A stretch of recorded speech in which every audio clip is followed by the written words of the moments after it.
আসসালামু আলাইকুম ওরহমতুল্লাহি ওবরাকাতুহ।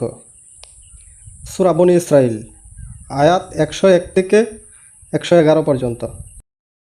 আপনি বনী ইসরাইলকে জিজ্ঞেস করুন, আমি মুসাকে 9টি প্রকাশ্য নিদর্শন দান করেছি। যখন তিনি তাদের কাছে আগমন করেন, ফেরাউন তাকে বলল, হে মুসা, আমার ধারণায় তুমি তো জাদুগ্রস্ত।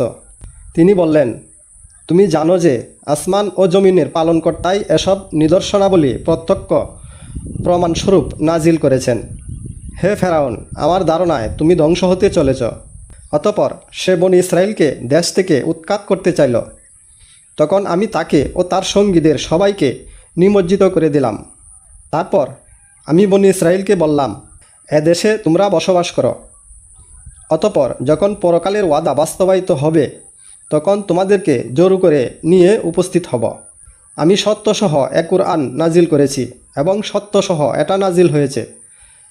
আমি তো আপনাকে শুধু সুসংবাদদাতা ও ভয় প্রদর্শক করেই প্রেরণ করেছি।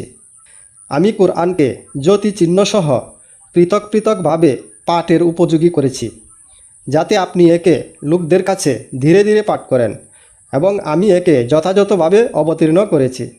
বলুন, তোমরা কুরআনকে মান্য করো অথবা অমান্য করো।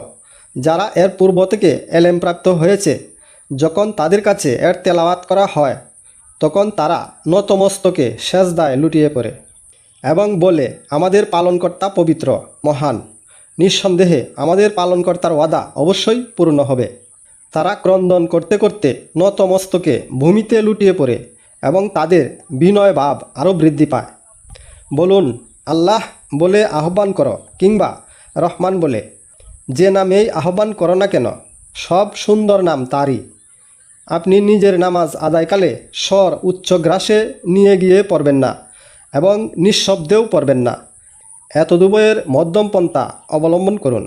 বলুন, সমস্ত প্রশংসা আল্লাহর, যিনি না কোনো সন্তান রাখেন, না তার সার্বভৌমত্বে কোনো শরিক আছে, এবং যিনি দুর্দশাগ্রস্ত হন না, যে কারণে তার কোনো সাহায্যকারীর প্রয়োজন হতে পারে। সুতরাং আপনি সম্ভ্রমে তার মাহাত্ম্য বর্ণনা করতে থাকুন।